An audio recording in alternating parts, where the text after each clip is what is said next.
la clase de fisiopatología, que es la clase de shock.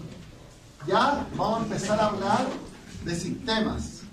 Por lo tanto, ya empezamos a ver las partes más aplicadas y acá tenemos que estar súper atentos, porque todo lo que hemos visto hasta ahora, en todas estas 7 clases, está enfocado principalmente en los manejos que vamos a ver ahora. Ahora hemos visto cicatrización, inflamación, homeostasis, coagulación, pero ya ahora empezamos con los sistemas y los órganos, ¿ya? Y esta es como una parte un poquito más compleja.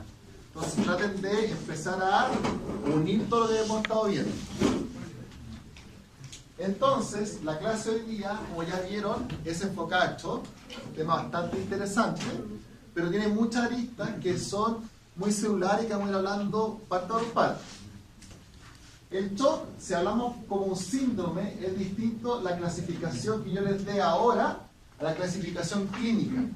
Para que estuvieron práctico conmigo, una definición clínica de shock que es fácil de evaluar es el paciente con hipotensión que no responde a fluido y tenemos que pasar un vasoconstrictor. Es una clasificación, pero una clasificación clínica del shock, ¿ya? Es muy fácil para nosotros, cuando estamos haciendo clínica o atendiendo, para poder manejarlo. La diferencia, no la diferencia, pero la definición más purista es la que tienen acá. El shock es un síndrome en que hay una incapacidad del corazón y de la circulación periférica para mantener la perfusión adecuada de órganos vitales. O sea, aquí yo no estoy hablando de presión, no estoy hablando de presión sistólica, no estoy hablando de eso. Estoy hablando de presión de perfusión, que tiene que ver con la cantidad de sangre que llega a nivel celular y de los órganos. Por lo tanto, es la presión más importante, se llama presión de perfusión. Entonces, al afectar esto, vamos a generar hipoxia tisular y fallo metabólico celular, tanto por el bajo flujo o por una distribución irregular de. O sea, las alteraciones que vamos a tener y que vamos a ver a lo largo de la clase son alteraciones que van a ser tanto macrovasculares, que estamos hablando con la presión, el gasto cardíaco, como microvasculares, que son las más complicadas, las patologías celulares, las alteraciones mitocondriales y de la membrana, que son las más peligrosas y también las vamos a ver hoy día. Entonces, cuando hablamos de shock clínico, ya incluye un conjunto de signos o síntomas que generan alteraciones hemodinámicas y que, como dice acá, si no lo identificamos rápidamente, el paciente puede fallecer. O sea, tiene que ver con alteraciones que generan posteriormente la muerte del paciente si usted no lo diagnostica. ¿Ya? Entonces, esa es la definición de shock.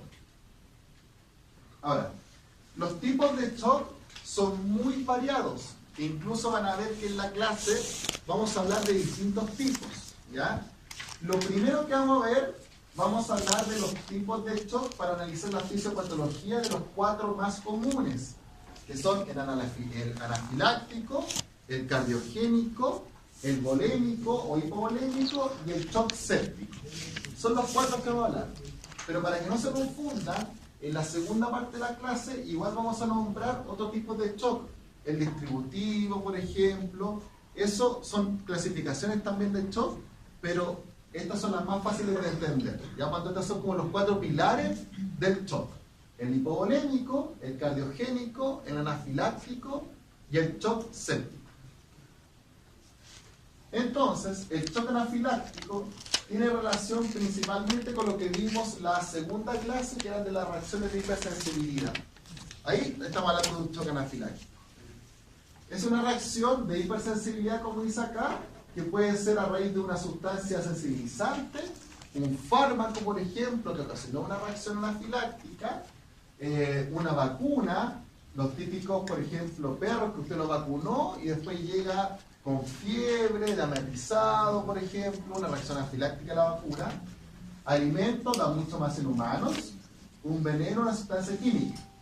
Puede desarrollarse desde segundos hasta incluso horas. A veces el shock ocurre pasando un tiempo de exposición al alérgeno. Por ejemplo, la vacuna, no es que usted lo vacunó y generó una reacción anafiláctica al tiro. La picadura de abeja en un perro, lo picó la abeja y no es que en los segundos ya se esté muriendo de un shock.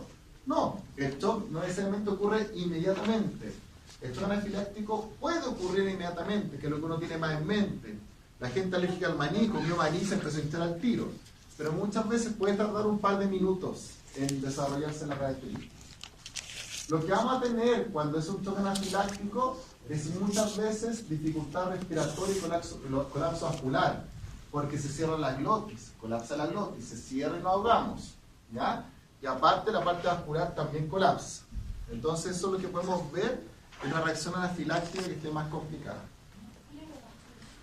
Acá, perdón. Vascular. Acá tenemos un ejemplo de un paciente que se supone que ya ha hecho un anafiláctico, pero fíjense lo siguiente. Cuando uno ve esto, uno dice, sí, llegó en choque anafiláctico, pero esta imagen está puesta acá a propósito, porque si yo veo a este paciente, yo igual lo veo sentado, no lo veo con la boca abierta y no lo veo jadeando. Entonces este paciente tiene más una reacción anafiláctica que un choque anafiláctico. Distinto es, si este mismo paciente yo lo veo en decúbito lateral, desmayado o jadeando con la boca abierta y que no puede respirar. Ese es un shock. O por ejemplo, si este paciente toma la presión y no me marca la presión, no tiene pulso. Esa es la diferencia entre una reacción anafiláctica y un shock. Esto yo lo veo frecuentemente y uno se puede asustar y dice, mira cómo tiene, o sea, esto es un shock anafiláctico. Pero mientras no tenga afecciones vasculares o colapso respiratorio, no es shock, es reacción anafiláctica. Profe, pero ¿se puede dar una reacción anafiláctica a nivel de forma interna y que no permita que el perro respire bien? Los gatos, que son asmáticos. El gato asmático en realidad, esa es una reacción anafiláctica que genera un choque anafiláctico. Es un ejemplo de... Se obstruye por broncoconstricción. Sí, es por broncoconstricción. Y usted no ve nada externo, viendo que el gato se está ahogando. Eso es un gato que tiene el gato asmático puede tener una reacción anafiláctica de esa forma. El shock cardiogénico, como dice su nombre, bastante fácil, se relaciona con un bajo gasto cardíaco y está asociado generalmente al infarto agudo del miocardio cuando está hablando de personas, y cuando hablamos de perros o animales, está hablando de insuficiencia cardíaca congestiva o arritmias. ¿Ya? Recuerden, no los santos ya a lo mejor. Pero los perros no sufren de infarto al corazón como las personas. Sufren infarto, pero como la irrigación es doble, no van a morir y el corazón no se va a parar. ¿Ya? Recuerden eso de anatomía. Aquí tenemos un ejemplo. Este sí es un paciente choqueado, de cúbito lateral, con lengua afuera. Y aquí lo que se hizo es un ecocardio, en que este es un corte que se llama transversal del corazón, un eje corto, y lo que evalúan acá es cuánto se está contrayendo el corazón. Se llama fracción de acortamiento. Esta es la pared izquierda, el septum ventricular, la cavidad derecha y la pared derecha. Entonces lo que se evalúa acá es que el corazón no se está contrayendo de manera adecuada. O sea, la fracción de acortamiento, que es lo que se llama, está disminuida. El shock hipovolémico, esto es un clásico. Una pérdida rápida y masiva de la volemia que se produce principalmente por trauma, hemorragia digestiva, patología vascular, ahí dice ginecológica, porque es de humano esa diapo. Por lo tanto, es un shock en que tenemos hemorragia. Una de las principales causas en perros, yo les diría, no las principales, pero una causa bien frecuente es el shock hipovolémico por los tumores de vaso, por ejemplo. Los perros, es muy frecuente ver tumores de vaso, se rompen, ese vaso sangra y tenemos un paciente hipovolémico. Una causa muy frecuente, y ese paciente va a llegar en shock. O sea, una causa muy frecuente. Acá lo ven, un vaso roto, súper frecuente, ya sea por trauma o por un hemangiosarcoma, que es un tumor de vaso, y el paciente nos va a llegar principalmente con las mucosas pálidas. Es un paciente blanco, choqueado, hay que pensar siempre en un shock hipovolémico, sea hemorrágico o no. Ahora, el shock hipovolémico puede ser hasta por un paciente con diarrea. Si un cachorro tiene diarrea, va a llegar choqueado, porque le faltaron fluidos. No es que esté sangrando, sino que está deshidratado. Entonces, esos pacientes van a estar choqueados. El shock séptico es el más entretenido de todo. Porque el shock séptico Es una entidad que tiene hasta una sociedad de sepsis, tiene consenso de sepsis, entonces este es un tema gigantesco. Entonces solamente en esta clase lo vamos a simplificar, porque si no vamos a colapsar todos. El shock séptico es una hipotensión arterial debido a sepsis, ¿ya? La sepsis es una reacción inflamatoria sistémica asociada a un cuadro infeccioso. Si tengo un cuadro infeccioso en alguna parte, si eso pasó al organismo y generó una reacción inflamatoria, entonces voy a tener un cuadro que se llama sepsis. Esa sepsis, si se mantiene y genera hipovolemia y trastornos microvasculares, va a pasar a un shock séptico, que tiene muy mal pronóstico. Como aquí dice, estos pacientes con shock séptico no responden a la expansión de volumen. O sea, un paciente con shock séptico, usted lo está polemizando, reanimando con fluido, y ese paciente generalmente no va a responder, porque estos pacientes tienen algo que se llama vasoplegia. O sea, sus vasos sanguíneos no están adecuados para poder contraerse bien. Entonces, como tienen vasoplegia, vaya que usted ponga fluido, no van a aumentar la presión, porque no tienen tensión. Entonces ahí lo que hay que hacer es poner vasoactivos, epinefrina, norepinefrina, vasopresina.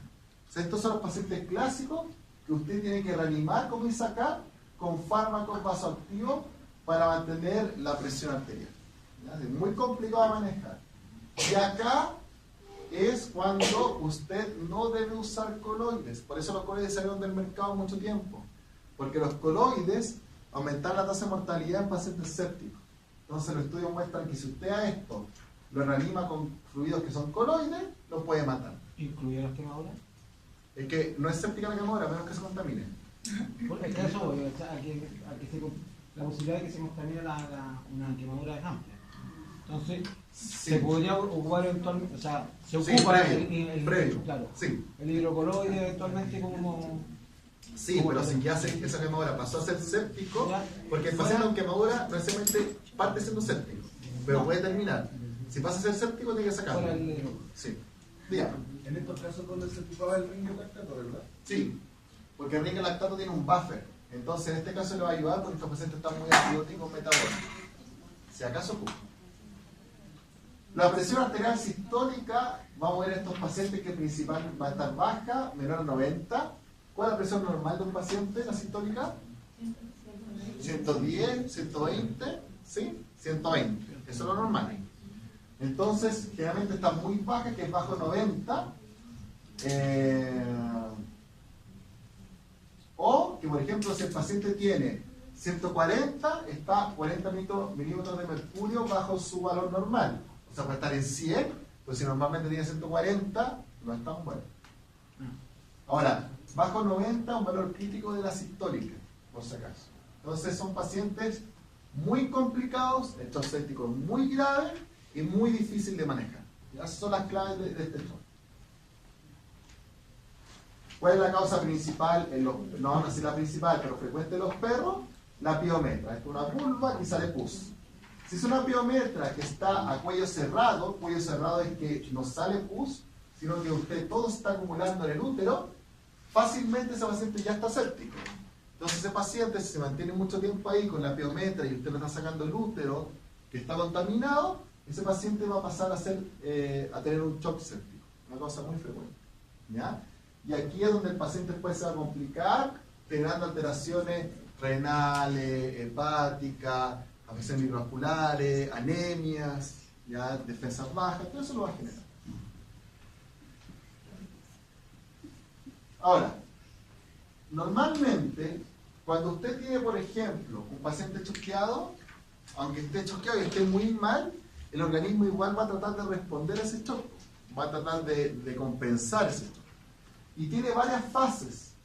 Tiene unas fases en que cuando evalúa la alteración de la presión sistémica, va a generar una respuesta simpático-adrenérgica. O sea, yo mi organismo, si estoy con hipovolemia, ¿qué voy a hacer? Voy a aumentar la frecuencia cardíaca, voy a generar vasoconstricción para aumentar la presión, y cuando eso colapsa, o la respuesta lleva mucho tiempo, es cuando yo colapso y entre comillas estoy a punto de morir. ¿Ya? O sea, la respuesta va a tratar de generarla. Y si yo lo logro, me recupero. Si no, fallece el paciente. Por eso dice que las medidas terapéuticas son a corto plazo. ¿Ya? O sea, un paciente, si llegó con shock, usted la primera hora ya tiene que estar mejorándolo de partida. Si no lo logró, es lo que hablamos en la clase, en el práctico fluido. Si usted la primera hora no lo reanimó y no le puso vasoactivo, su paciente va a morir. Entonces, una hora es cuando usted ya toma decisiones de qué está haciendo para aumentar la presión. Si no lo hizo en esa primera hora, el paciente tiene muy mal pronóstico y va a fallecer. Eso es lo que dice acá. Medidas terapéuticas a corto plazo. Ahora, como les decía, ¿Cuáles serían los vasoactivos que ¿cómo se llama? Okay. El que más yo conozco, porque como el más frecuente, es la norepinefrina. La norepinefrina es un derivado farmacológico de las catecolaminas. La norepinefrina es como la noradrenalina y la epinefrina es como la adrenalina. la diferencia entre ellas dos sale? Que la norepi tiene un mayor efecto a nivel vascular para aumentar la presión, en cambio la epinefrina, aparte del efecto vascular, tiene un efecto también en aumentar la frecuencia cardíaca. Entonces, depende de cómo esté su paciente. Si yo tengo un paciente con frecuencias relativamente normales y tengo una contractilidad más o menos bien, pero hipotenso, uno debería poner norepinefrina. En cambio, si el paciente está ya bradicárdico, hipotenso, todo, podría usar epinefrina. Y los estadounidenses usan algo que se llama vasopresina, que yo no sé si yo acá en Chile, no tengo idea porque nunca lo vi, pero la vasopresina actúa netamente, es la antidiurética, así que actúa a nivel vascular, que aumenta la presión, parece que anda bastante bien, pero no sé si aquí la tienen en alguna clínica, yo no lo uso nunca. Profe, y en el caso de que no tengamos o norepinefrina o epinefrina, ¿podríamos complementar con atropina? No, porque la atropina lo único que va a hacer es aumentar su frecuencia cardíaca. Entonces, complementar, para mezclarla, o sea, justamente pasar por fluidoterapia, en este caso epinefrina y atropina. Sí, pues lo que pasa, epinefrina, no, lo que pasa es que si usted usa atropina sola, está contraindicada en estos pacientes, ¿por qué? Porque si usted tiene un paciente, por ejemplo, hipovolémico, todo el corazón está trabajando con poco volumen. Si usted aumenta la frecuencia y no aumenta la presión, ese piensa lo siguiente. Yo aumento la frecuencia, ¿no es cierto? Pero mi vaso sigue muy distendido porque no estoy aumentando la presión. Entonces todo esto que yo estoy aumentando se va a encharcar a nivel vascular o periférico. Lo vuelve. Sí, es el mayor esfuerzo. Por eso digo, si por ejemplo no tuviera epinefrina, ¿podría, por ejemplo, complementar norepinefrina con atropina? Sí, pero igual puede tener el efecto también en el corazón. Ya, lo entendí. Sí, podría usarlo. Ahora, existen otros fármacos que se llama dobutamina, que aumenta la frecuencia cardíaca de mejor manera, y hay otro fármaco que es mucho más común, que se llama dopamina, y la dopamina aumenta la frecuencia cardíaca, pero también aumenta cierto grado de contractibilidad. No es tan buena la dopamina, por eso ya sale un poco, pero es muy frecuente. Pero sí, son opciones. Ya. Esto es lo que yo les decía, que cuando hablemos de ciertas causas, voy a empezar a mezclar algunas alteraciones. Por ejemplo, causas etiológicas del shock, aquí voy a meter un poco el shock distributivo, ¿ya? Entonces, las causas son, si tengo un problema cardiogénico, la causa es el corazón. Si tengo un trastorno hipovolémico, las causas es el contenido o el flujo sanguíneo. Pero hay un shock que se llama distributivo, y como dice acá es disfunción vasomotora. ¿Cuándo ocurre el shock distributivo? El shock distributivo ocurre por liberación de radicales libres y de citoquinas inflamatorias en alta cantidad. Entonces se llama distributivo porque, por ejemplo, yo tengo un órgano, una torsión gástrica, el estómago se tuerce. En ese momento que se tuerce, está toda la zona inflamatoria llegando a ese lugar. Pero como se tuerce, el retorno venoso está disminuido. Entonces como que esté creciendo la célula inflamatoria. Cuando usted lo va a destorcer, no sé la palabra, pero destorcer, todas las células inflamatorias y radicales libres van a ir a todo el cuerpo. ¿Y a dónde van a llegar? Esa cantidad tan alta va a llegar al corazón y al cerebro y el paciente va a colapsar. Lo mismo ocurre cuando, por ejemplo, ustedes tienen un síndrome que se llama síndrome compartimental apendicular. Por ejemplo, usted tiene una pata que empieza a aumentar de volumen, de volumen, de volumen. Si ustedes esa pata no la amputan, sino que, por ejemplo, ya está, entre comillas, más necrosada, que usted no la amputan, sino que le pasan fluido, esa pata lo que va a ocurrir es que todas esas inflamatorias van a ir al cuerpo y el paciente también va a fallecer. ¿Ya? Esa es la explicación de por qué muchos pacientes con traumas severos de miembro se deciden amputar antes que tratar de salvar ese miembro. Ya no se han visto las películas típico que muestran, no sé, los... Es el efecto torniquete. Es lo mismo, es el efecto torniquete. Exactamente. ¿Es como para evitar la repercusión? Sí, es que la palabra no es reperfusión, es distribución. Porque si yo digo reperfusión es como que usted me diga evitar que vuelva la sangre a donde está yendo. No es tanto eso, sino que es que esa reperfusión lleva consigo mucha citoquina inflamatoria y radicales libres que en alta cantidad van a generar alteraciones cardiológicas y cerebrales. ¿Ya? ¿Cómo evito eso, profe? ¿Cómo evito eso? Es que si usted llegó a eso... ¿No hay algún medicamento como para frenarlo y ver alguna otra alternativa Hay, cardiológica? Pero frente a la amputación, ¿no? Buena pregunta, buena pregunta. Tendrían que ser medicamentos que son inyectables. Hay un fármaco que se llama N-acetilcisteína, que es un antirradical. No, antioxidante, perdón. Tiene el mismo que antirradical. Endovenoso. Pero en Chile, en humanos, estamos hablando de humanos porque esto en pediatría no está ni por si acaso, en humanos muy poco y los estudios no son tan eficaces con ese fármaco. Entonces yo le digo, hasta el día en que usted pueda inyectar un antioxidante y que sea eficaz, la respuesta es que no hay nada que hacer, mejor amputar. Cuando usted tenga un fármaco que usted inyecte y sea un antioxidante eficaz, ahí sí puede controlarlo sin mayores problemas. ¿Cuál es el nombre médico? Se llama N-acetilcisteína. Es un antirradical libre que es el único que existe inyectable en humanas, existe inyectable en humanas y es el más eficaz. Ahora pueden pensar en la vitamina E. Pucha, la vitamina E tiene todo su controversia ahí de si es o no placebo, pero es como la vitamina E, un antioxidante. Ese es el problema, son radicales libres. ¿Ya? Entonces, esto es distributivo, complejísimo. Y hay que tener cuidado cuando usted opere en una torsión. Por eso, perdón, antes de pasar al tema. Cuando uno habla de una torsión gástrica, esa es la cirugía que se llama la urgencia de las 3 horas. Porque si usted no resolvió la torsión de ese estómago en las primeras 3 horas, cuando usted después lo opere y lo destuerza, la liberación es tan grande que el paciente va a fallecer. Entonces es una cirugía que tiene una alta tasa de mortalidad. La torsión mesentérica tiene una tasa de mortalidad casi un 100%. ¿Cuál es esa? Cuando los intestinos se dan vuelta. Entonces usted los vuelve a poner en su lugar y el paciente muere así al tiro. Nunca lo he visto. Y yo he visto más de una. Nunca lo he visto. Cuando a usted le llegó eso y diagnosticó una torsión mesentérica, nos lleva 1 o 2 horas. Ya por lo menos, incluso he visto pacientes que llevan un par de días. Porque es como que estuviera obstruido el paciente, como si comiera un hueso. Entonces es raro que le llegue al kilo. Por lo tanto, todos los que he visto yo, incluso recortando y suturando, todos fallecen y porque realmente tiene una tasa de mortalidad muy alta. Yo le diría, en mi experiencia, de un 100%.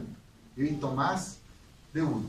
Ya no he visto ninguno. ¿Por qué se ¿Por golpe o...? Generalmente depende, porque muchas veces las torsiones gástricas y mesentéricas tienen predisposiciones de que el aumento no mantiene bien los órganos en su lugar. El aumento tiene como función mantener los órganos más o menos estables dentro del organismo, para que no se estén dando vueltas. Y lo otro es que son el tipo de razas. Las razas, por ejemplo, que son más en cuña, tienen más predisposición a hacer más torsiones. Esas son las razas más predisponentes. Una por forma y la otra por eso. Y ahora el tema es que haya comido mucho y vaya a hacer ejercicio después, general. Exactamente. Sí, pues los perros que se comieron todo el saco del alimento también, pues salieron a correr. Sí, usted tiene razón. ¿El efecto es el mismo que en una intususcepción? Es peor. ¿Peor? Sí, porque la intususcepción en general nos genera una liberación de radicales libres tan altas como en la torsión mesentérica. De intususcepción no se va a morir probablemente, es difícil que se muera de intususcepción, pero la torsión mesentérica sí se muere casi todo. Y esto mismo que los caballos. los caballos con cólica, no sé si lo han visto, yo hago muy poquito caballo, pero cuando se dan vuelta y también se tuerce, ustedes hacen lo mismo. Si no lo maneja rápido, también van a fallecer. El cólico clásico del caballo que se dio vuelta y comió mucho cuanto seco. ¿Ya? Ya, entonces. Presión arterial y perfusión tisular. 2 puntos, presión de perfusión. Esto es la clave, la presión de perfusión. ¿Ya? Por lo tanto, aquí vamos a hablar un poquito más celular ya. Lo que nosotros buscamos, bueno, acá lo dice, mire, lo puse, no me había acordado. Es el factor crucial de la fisiopatología del shock. Si usted no tiene una presión de perfusión adecuada, entonces ese paciente está choqueado y tiene muy mal pronóstico. Entonces, el punto clave es presión de perfusión en los órganos vitales. Va a estar determinada principalmente por el gasto cardíaco y la presión vascular sistémica.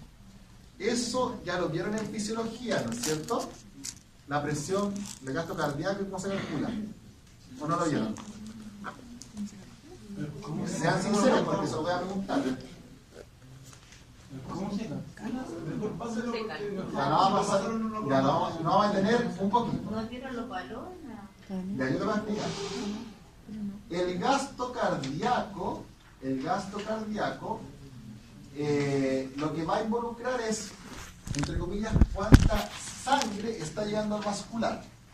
La presión tiene que ver con el gasto y con la resistencia arterial sistémica. Estas dos cosas nos van a dar la presión.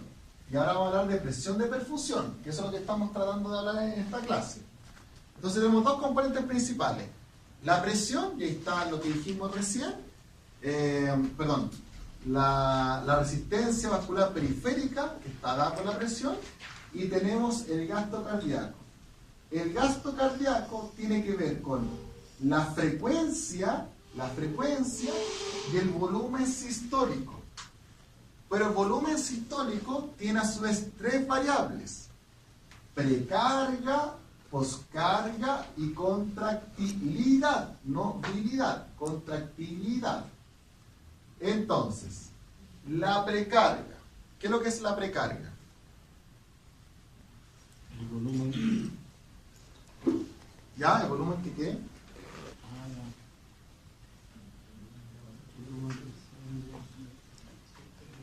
Piensen que cuando ustedes hablan de esto, siempre están hablando del corazón, por lo tanto no están hablando tanto de el volumen que llega, sino que están hablando precarga, es la capacidad de extensión del miocardio. Ya, eso es la precarga. ¿Por qué? Porque esa capacidad de extensión permite que llegue sangre a ese lugar. Entonces, si yo tengo una capacidad de extensión baja en una patología cardíaca, como es una hipertrofia en que yo no me puedo extender, entonces la precarga también está disminuida. Ahora, la precarga sí se puede ver afectada, como dijo su compañero, porque a lo mejor si yo estoy hipovolémico, la precarga es más baja, porque va a llegar menos sangre y el corazón se distiende menos. Pero la precarga es la distensión del corazón, Del miocardio. del miocardio. La poscarga, mejor se la voy a decir. La poscarga es la fuerza necesaria que tiene que hacer el miocardio para expulsar sangre del corazón. Esa es la definición de poscarga. La fuerza necesaria que tiene que hacer el miocardio para expulsar la sangre del corazón. Y la contractilidad tiene que ver, como dice casi su nombre, con la capacidad de contraer ese corazón. Cuánta fuerza está haciendo ese corazón para contraer. ¿Ya? Son términos. No, porque la contractilidad, por eso esa está la diferencia en el término. Porque la poscarga puede estar aumentada no porque el corazón esté contraído muy fuerte, sino porque afuera hay una resistencia vascular muy alta. Entonces yo si por ejemplo le digo, ¿qué pasa con la poscarga si yo tengo aumentado la presión sanguínea, tengo en 200? Bueno, la poscarga está aumentada, porque para sacar sangre tengo tanta fuerza que me cuesta. pero la contractilidad está normal, porque mi corazón se contrae de manera normal. Entonces ahí está como la diferencia, que no es lo mismo, ¿ya? Y esto, cualquier alteración en uno de estos va a afectar el volumen sistólico, que es el volumen de salida. Aquí hablamos de volumen, que es la cantidad de sangre que va a salir del corazón. Se va a afectar la precardia, la poscardia, la contractilidad, sale menos sangre y se afecta el volumen sistólico.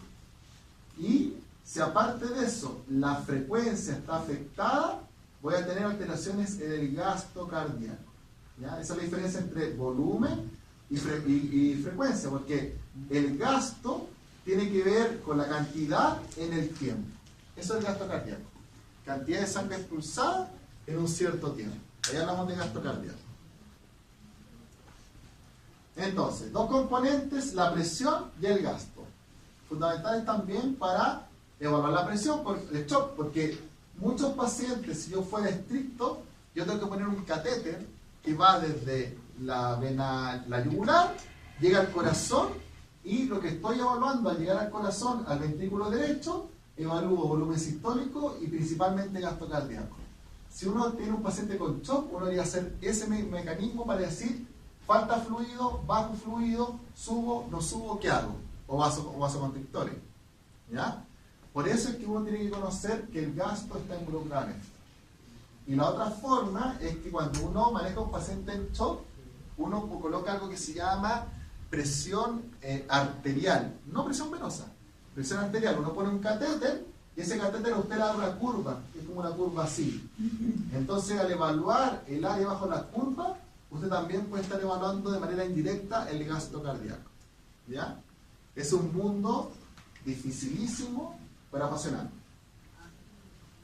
Entonces, los mecanismos compensadores que vamos a tener cuando tenemos un paciente en que falla, en que está en shock, son lógicos. Sabemos que lo que estamos afectando es el gasto cardíaco, la presión, ¿no es cierto?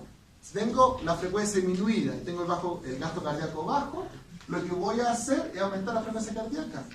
Entonces, todas las alteraciones del gasto cardíaco o de la presión de perfusión van a generar que yo aumente el sistema simpático adrenérgico. Entonces voy a estimular las catecolaminas y voy a aumentar la actividad simpática, la activación del eje renina-angiotensina-aldosterona. ¿Qué hace la aldosterona?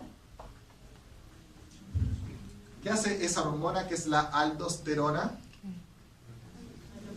Sube la presión, ¿pero por qué? Aumenta el sodio en sangre. Eso es la aldosterona. Aumenta el sodio en sangre. Aumenta las catecolaminas circulantes y se libera la hormona antidiurética o vasopresina, porque yo quiero orinar menos para que mantenga más volumen en el vascular. Y se afecta la secreción del factor natriurético atrial. ¿Qué es esto?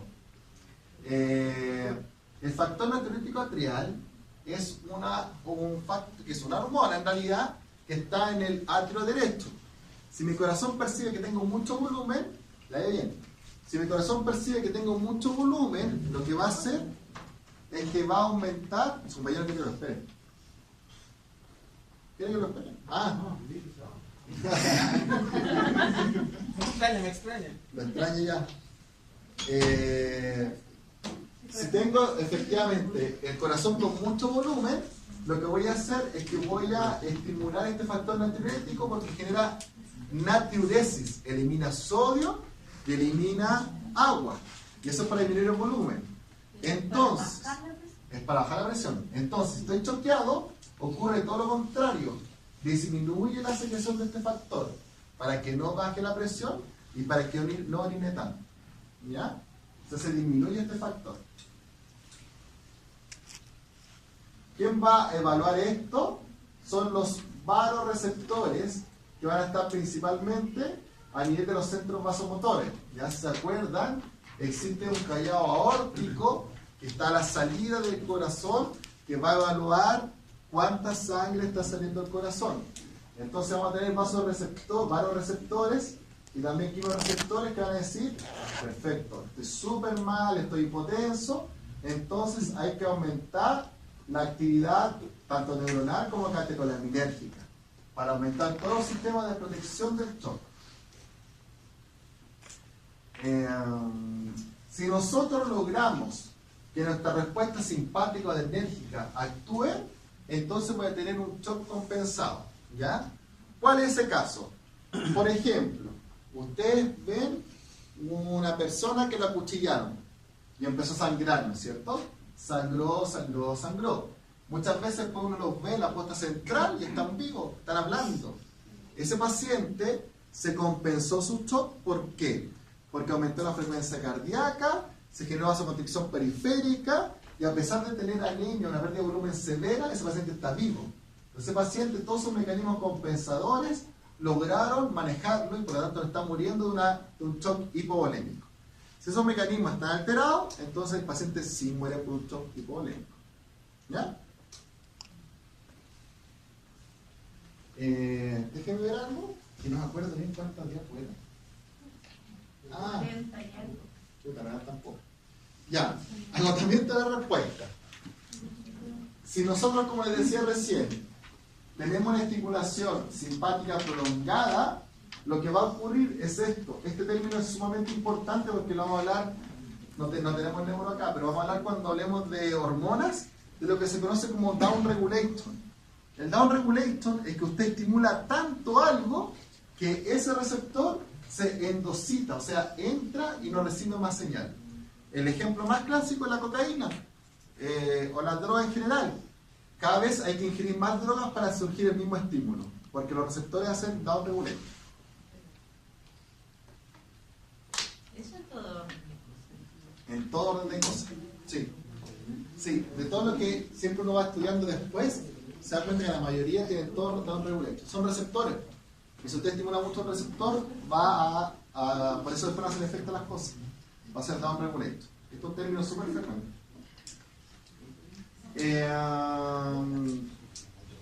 Cuando tenemos agotamiento de la respuesta simpática, es que si usted no colocó acá los fármacos vasopresores, ese paciente va a fallecer. ¿Ya? Ahí es crítico que usted maneje con vasopresores si, por ejemplo, tenemos un agotamiento de la respuesta.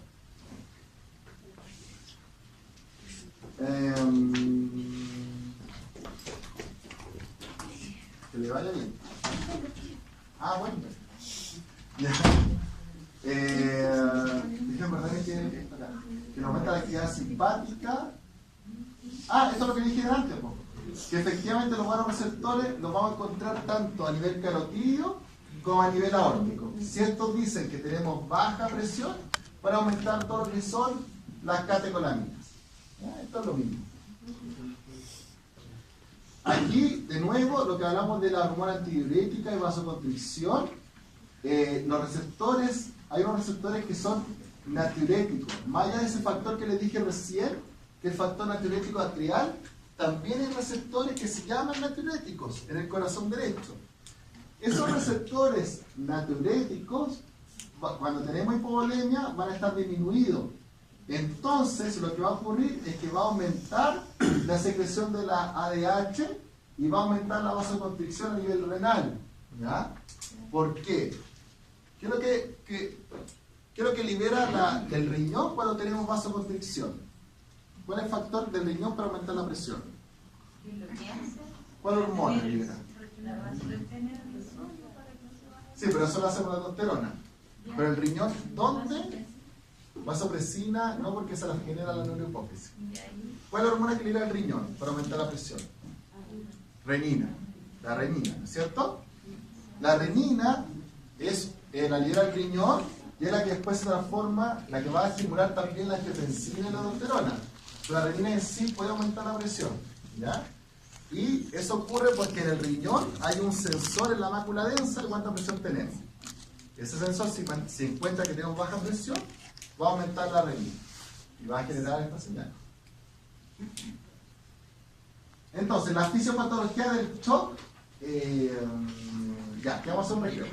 La fisiopatología del shock puede ser tanto hablarla a nivel celular, intestinal, metabólica, renal, neuronal, pulmonar y tisular. ¿Ya? En cada parte uno puede decir cómo se afecta o cómo genera el shock de alteración. Entonces, cada una de esas partes la vamos a ver después del recreo. ¿Ya?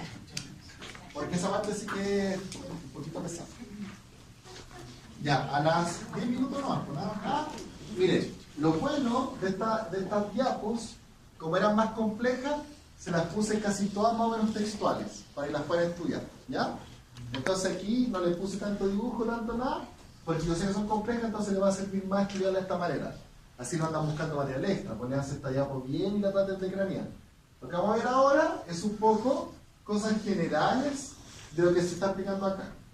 Entonces, a nivel celular, lo que va a ocurrir es que la hipoxia va a generar un aumento del metabolismo anaerobio. ¿Ya? Aquí recuerden un poco las clases de química, del metabolismo aeróbico y anaeróbico, que si tenemos el metabolismo anaeróbico, se va a generar lo que se llama el ácido láctico. Y al generar el ácido láctico, vamos a tener lo que se llama acidosis metabólica. Entonces, vamos a tener un paciente que está acidótico. Es el paciente crítico. Por eso cuando tomamos la medición de pH, tiene acidosis. ¿Ya? Asimismo, si yo estoy en un metabolismo anaerobio, voy a tener una mucha menor producción de ATP celular. Entonces, por eso que se va a afectar todo el intercambio de la bomba sodio-potasio, se va a alterar y todo esto va a dar lugar a un incremento del sodio intracelular. Si aumenta el sodio dentro de la célula, se produce el edema celular. Entonces aquí estamos hablando de caminos, simplemente son caminos. Pues lo primero, usted no tiene oxígeno. ¿Por qué? Porque está hipotenso, no llega oxígeno a esa célula. ¿Qué es lo que va a ocurrir? Va a haber un metabolismo anaerobio, por lo tanto va a haber mayor acidosis metabólica. Pero el metabolismo anaerobio es tan eficaz que vamos a tener menor ATP. Pero acuérdense de la bomba de ATP sodio-potasio, dependiente de ATP o ATPasa. Como esa bomba no está actuando bien, se va a acumular mucha mayor cantidad de potasio en el intracelular, de sodio. Entonces, al acumularse mayor cantidad de sodio y también potasio, vamos a tener un edema celular por incremento del sodio intracelular. Nos salen los tres, que sean normalmente. ¿Ya?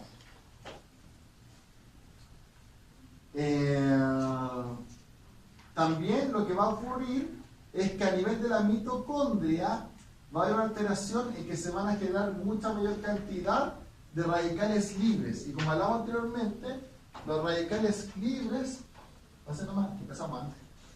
los radicales libres son la clave del choque. La clave cuando uno habla cuál es el mecanismo más importante es los radicales libres. Y aquí les dice un poco lo que producen, pues por eso son tan malos. Lesionan la membrana a nivel celular. Si yo daño la membrana a nivel celular, estimulo a esa célula a que genere apoptosis y se muera. Por eso es tan grave. ¿Ya? Aparte, producen desnaturalización de las proteínas y consecuentemente van a romper los cromosomas. O sea, más que romper, la palabra es que afecta a la mitosis, y al afectar a la mitosis, esa célula muere. O sea, todo lo que sea liberación de radicales libres va a generar una muerte celular programada u apoptosis. Por eso es tan grave. A nivel tisular o a nivel del tejido, el principal mecanismo de compensación ante el shock va a ser que vamos a sacar oxígeno de la hemoglobina, ¿ya?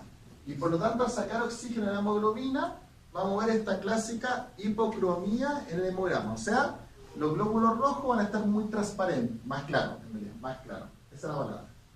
Y aparte, como nosotros estamos sacando el oxígeno de la hemoglobina la función que tiene es llevar el oxígeno de un lugar a otro.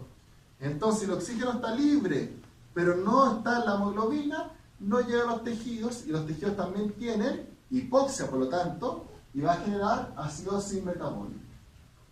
Está acá. ¿Ya? O sea, este es el problema que vamos a tener. A nivel pulmonar lo que vamos a tener es lo siguiente.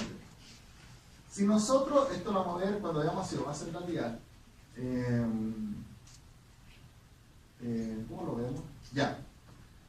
Cuando ustedes tienen, lo vamos a ver después la acidosis igual, pero cuando usted tiene una acidosis metabólica, o sea, yo estoy choqueado y tengo mayor producción de hidrogeniones, mi organismo tiene un mecanismo compensatorio y ese es generar alcalosis respiratoria. O sea, si yo tengo muchos ácidos dando vuelta, lo que voy a generar es alcalosis respiratoria. ¿Cómo lo genero? Jadeando. Si el paciente jadea, va a eliminar mucho más CO2 y por lo tanto va a disminuir la producción de hidrógeno porque ese CO2 no se une con el agua y lo vamos a ver cuando veamos esa cadena. Por lo tanto, hay una alcalosis respiratoria asociada. El problema es que va a llegar un punto en que el pulmón se va a afectar por todo este síndrome hipóxico y a recaer libres e inflamatorios. Entonces el paciente choqueado, cuando el pulmón se afecta, genera un síndrome que se llama RDS o síndrome de distrés respiratorio agudo. Entonces, clásico que nosotros tenemos un paciente choqueado y tenemos que intubarlo y meterlo en ventilador mecánico porque ese paciente tiene un distrés respiratorio. Tiene tantos radicales libres que se daña el pulmón y por lo tanto ese paciente colapsa. Cuando ocurre ese daño pulmonar, ahí se llama RDS o síndrome de distrés respiratorio agudo. Y a su vez va a generar edema pulmonar, porque todos esos radicales libres afectaron todo el vascular que va al alveolo, ¿ya? Entonces vamos a tener edema pulmonar. Como les decía, la alcalosis respiratoria es un mecanismo de compensación del pulmón ante terapia del shock. Pero muchas veces lo que va a hacer es que finalmente la acidosis metabólica va a terminar predominando. Un perro no puede jadear constantemente y a la velocidad que necesita para lograr regular esa acidosis metabólica. Entonces va a colapsar.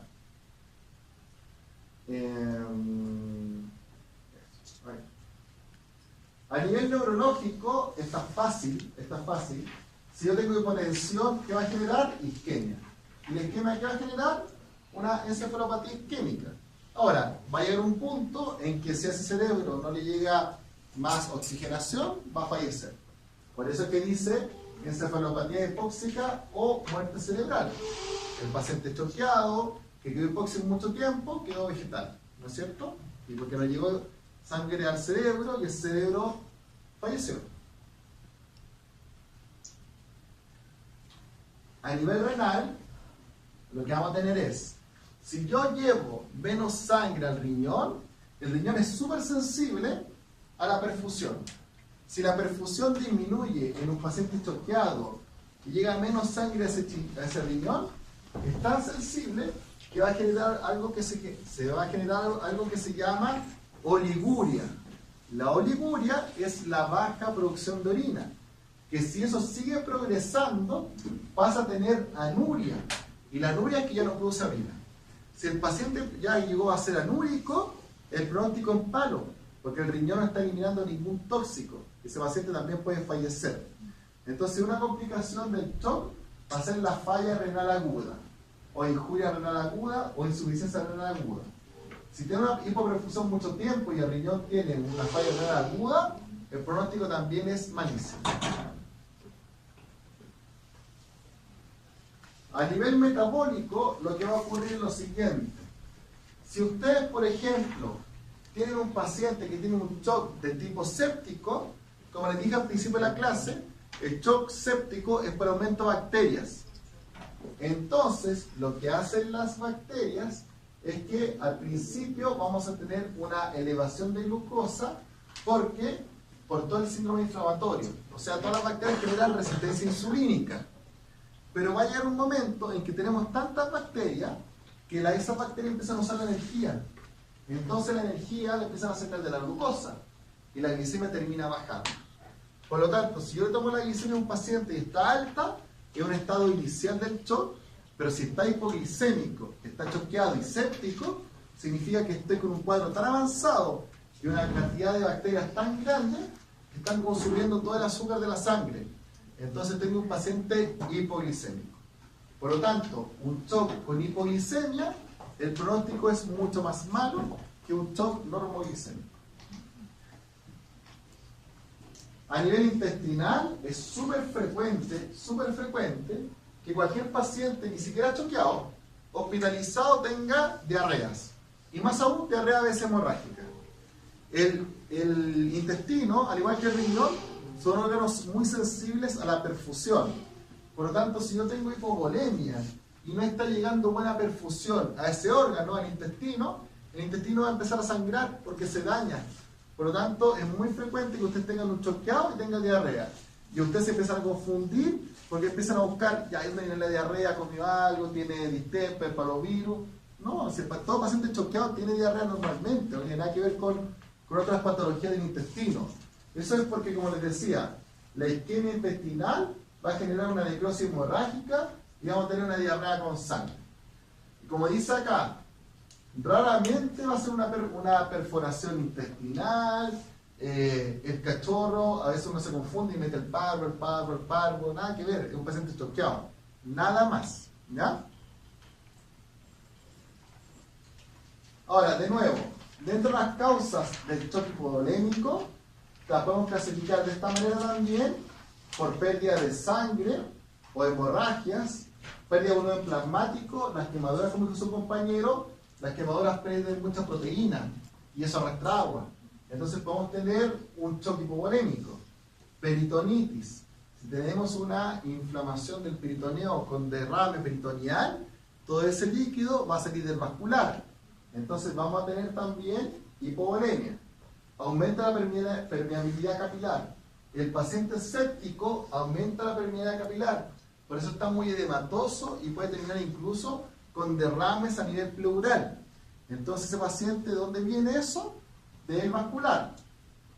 Pérdida de agua y electrolitos, por ejemplo, pacientes con diaforesis. Esto tiene que ver con... ¿cuál era esta? Es que esto es de humano. ¿Qué era la diaforesis? ¿Era que no tomaba agua? ¿Qué? Ya no me acuerdo. No importa, es de humano. No me acuerdo ese término. Me lo sabía. Se me olvidó. Vómitos o diarreas, perdemos agua y electrolitos. Recuerden en el práctico que les dije, con vómitos perdemos principalmente sodio, con las diarreas pierde principalmente potasio, y el uso de diuréticos. Los diuréticos aumentan la eliminación de orina. La causa del shock cardiogénico, bueno, ya dijimos que el infarto agudo al miocardio es de humanos, en perros no da, pero sí puede ser una pérdida de función contráctil, lesión miocárdica postquirúrgica. Usted, por ejemplo, está operando un quemodectoma con tumor de base cardíaca, golpeó un poco el corazón, listo, ya puede complicarlo. Insuficiencia aórtica, ruptura de talle interventricular o comunicación interventriculares, o la clásica arritmia, pacientes arrítmicos con bloqueo. Eso lo vamos a ver cuando hagamos la clase de cardio. El shock obstructivo, como les decía, este shock no lo hemos visto, pero acá lo vamos a nombrar. El shock obstructivo es un shock que ocurre a causa de cualquier causa que produzca un tamponamiento. Un trombo es lo más clásico, pero una masa. Un tumor que comprime un vaso sanguíneo, ya sea una vena o una arteria, va a generar también un shock obstructivo, obstrucción de venas cavas, neumotórax, que es aire en el tórax y comprime todo el retorno venoso. Cuando usted tenga ese problema, va a tener un shock que se llama obstructivo porque no está llegando sangre donde tiene que llegar, porque algún lado se tapó. Avanzó mucho. No se alcanza la radio. El shock distributivo ya lo vimos, cualquier causa que genere una disfunción vasomotora y va a generar, aparte de eso, alteraciones de redistribución. Ya se llama distributivo. Estos son, por ejemplo, lesiones medulares. Ya les dije un ejemplo más normal, más comunes. Ahora, la presentación clínica del shock, tenemos signos tempranos y signos tardíos. El clásico signo más temprano es la taquicardia. ¿Por qué ocurre taquicardia? Esto es fácil. Ocurre taquicardia porque yo tengo hipovolemia. Entonces lo que voy a hacer es que aumento la frecuencia cardíaca para llevar más sangre donde quiero llevar. Taquipnea, lo dije recién, el paciente cae a más porque probablemente esté acidosis metabólica. Pulso femoral débil, piel fría y oliguria. Oliguria, o sea, produce orina pero poco. Y en los signos tardíos aparte de los clásicos, vamos a tener un pulso central débil, aquí es periférico, aquí es central, cianosis, no está ahí, es coloración de las mucosas azulosas, hipotensión y bradicardia, o sea, la frecuencia cardíaca baja mucho.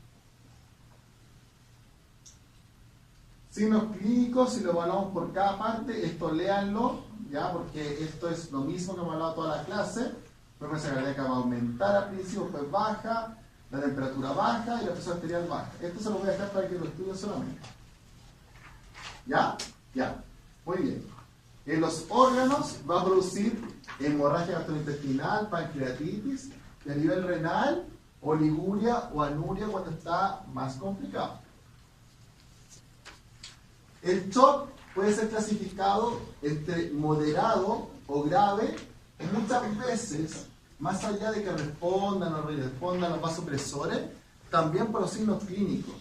Por ejemplo, si usted tiene un paciente que está con retraso del rellenado capilar, o sea, usted tiene la mucosa, apretó y tiene 3 segundos, puede considerarlo moderado. Pero si usted tiene ese mismo paciente con la mucosa cianótica, ya no es moderado, ya es severo. ¿Ya? Otra causa. Si por ejemplo el paciente está ansioso o intranquilo, o incluso decaído, puede ser moderado. Pero si está en coma, es severo, porque está con pérdida de conciencia severa. Si el paciente tiene taquicardia con presión normal, moderado. Pues si está con hipotensión, severo. Distinto es si, por ejemplo, yo tengo oliguria, ya pasa a ser al tiro grave. ¿Ya? Ah, perdón, esto está mal. Si tengo oliguria, moderado, y si tengo anuria, es severo. Ahí tengo que corregirlo. Corríjalo usted ahí, pero esto está mal. Es anuria acá, cuando es grave. Es no producción de orina. ¿Y la taquicardia también la vez? Debería ser bradicardia. Oh, qué mal dice esta diapositiva. Ya la voy a cambiar. Sí, para quiere ser bradicardia. Es más grave. Ya, bueno, da lo mismo. Lo importante es la hipotensión y esto es anuria. Esto sí que es importante, se me pasó. Yo lo voy a cambiar.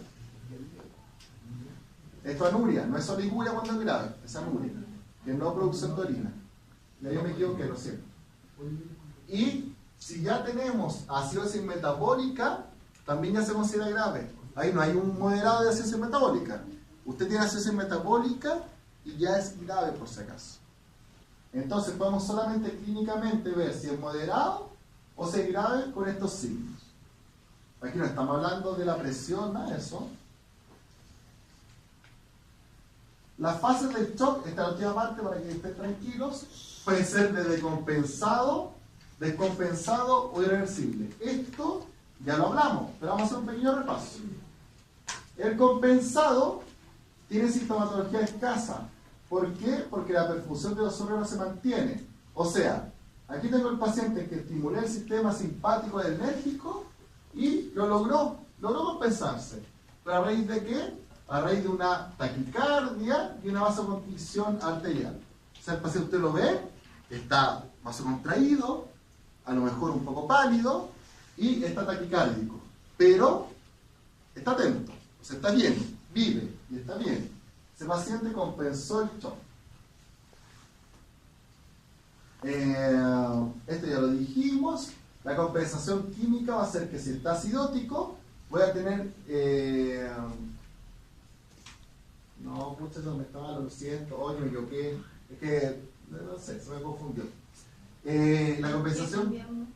No, lo que le dije primero. Esto bórrenlo. Lo que le dije primero. Para la acidosis metabólica... Ah, no, pues está bien.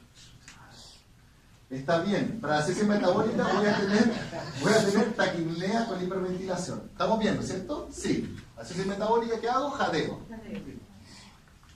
Ya, disculpen por última vez. Está todo bien. Esta vez está todo bien. Ay, maldición. Es por... Sí, taquipnea con acidosis metabólica. Vamos bien, estamos bien. En el shock descompensado, aquí ya es cuando tenemos los signos de shock grave. O sea, si quieren como hacer un cuadro esquemático en su cerebro para ver qué es lo que es cuál, digan, lo más probable es que el grave ya se ha descompensado, ¿no es cierto? Entonces, es que aquí, cuando hablamos, esto como en general lo que dije recién del grave descompensado, siempre hace descompensado el grave. pero acá igual la liguria ya se considera como descompensado, porque el riñón no funciona bien. Entonces esto sí está bien. Pero vamos a tener desarrollo de manifestaciones neurológicas o cardíacas, cualquiera. O sea, que vamos a tener un paciente con, por ejemplo, somnolencia, ¿ya? O puede ser un paciente, por ejemplo, comatoso, que es peor. Vamos a tener hipotensión arterial. Aquí, ya si usted tiene hipotensión, usted le tomó la presión, aunque esté vasocontraído, pero está hipotenso, ya es descompensado. Ahí usted le tiene que poner fluido. Si tiene que hacer eso, ya no está compensado. Aquí lo que va a ocurrir es todo lo que tiene que ver con los mediadores inflamatorios que aumentan la permeabilidad capilar. Entonces vamos a tener todo un daño de radicales libres. Es lo que ya hemos hablado hasta ahora. Lo que sí, esto es un poco nuevo, que ustedes tienen que saber que el organismo normalmente necesita un ambiente estable para que se generen una serie de funciones enzimáticas, de coagulación, de todo. Entonces, cuando tengo un paciente que está con signología de shock, es un paciente que la coagulación se puede afectar. Entonces puede tener algo que se llama coagulación intravascular diseminada. ¿Qué es lo que es esto? Como dice su nombre, en un principio van a generar muchos trombos, por eso se llama coagulación intravascular. Pero después, como se va a agotar ese factor de coagulación, va a generar hemorragia. Esto es lo que se conoce como DIC o SID, para la gente que ha hecho clínica. Entonces un paciente que tenga shock va a tener una alteración de la coagulación, que parte por trombo, pero termina con hemorragia. Probablemente usted diga un paciente hemorrágico sangra por todos lados. Y ese paciente es un paciente más complicado, porque es un paciente que hizo lo que se llama un DIC, ¿ya? Es una complicación del shock. Y el shock irreversible, aquí lo tenemos, irreversible. ¿Qué es lo que ocurrió? Falla multiorgánica. Esto lo vamos a ver en alguna clase, o parece que en la otra, no estoy seguro. La falla multiorgánica es cuando falla más de 2 órganos. Pero lo vamos a ver, no se preocupen. Y hay muerte celular, o sea, todo lo que hablamos en la clase, los radicales, de la apoptosis, de las alteraciones cromosómicas, terminan en muerte celular. Acá el shock no responde al tratamiento, o sea, los mecanismos compensatorios no son suficientes. Ya, no sé si va a funcionar. ¿Funcionaba? Oh, ¿tiene sonido? ¿Este lo han visto? ¿No se lo he mostrado? No. Ah, ya. ¿Esto qué es lo que es? Es un perro, ¿cierto? Ya, este paciente ¿está choqueado o no está choqueado solo viéndolo? ¿Está de cuello lateral? Fíjense que el ladrido que tiene es alteración de conciencia. ¿Se fijan? Los ojos están ido, ¿no es cierto? Alteración de conciencia. Fíjense, fíjense la respiración que tiene el paciente. Fíjense la respiración que tiene el paciente. ¿Cómo está? ¿Normal o aumentada? Aumentada, o sea, está con taquipnea y está con alteración de conciencia. O sea, el paciente ya tiene un shock descompensado, ¿cierto? Este paciente se clasificó como un shock, era un shock descompensado y finalmente era irreversible y terminó falleciendo. ¿Ya? ¿Por qué hizo el shock este paciente? Era un paciente diabético que hizo una pancreatitis. Entonces, al hacer la pancreatitis, generó toda una reacción inflamatoria sistémica. Ese paciente se clasificaría como un shock más distributivo, por la liberación de radicales libres y la vasoplegia, porque no respondía ni siquiera a vasopresores. ¿Ya? ¿Es un shock hipovolémico? ¿Es un shock hipovolémico? No, porque no hay pérdida de sangre. ¿Es un shock cardiogénico? No, porque no era un problema cardiológico. Era un shock, ¿cuál es lo mismo? Cardiológico, el hipovolémico. ¿Era un shock séptico? No, porque no había un foco infeccioso. Era un shock, recuerden el otro, hipovolémico, cardiogénico, anafiláctico, gracias, ahí está el otro. Anafiláctico, no, porque no lo picó nada, ¿ya? Pero sí era un shock distributivo, no porque se torció algo, sino porque ese órgano estaba tan inflamado que liberó, que es el páncreas, que liberó muchos radicales libres. Esos radicales libres generaron vasoplegia y la parte vasomotora no respondió.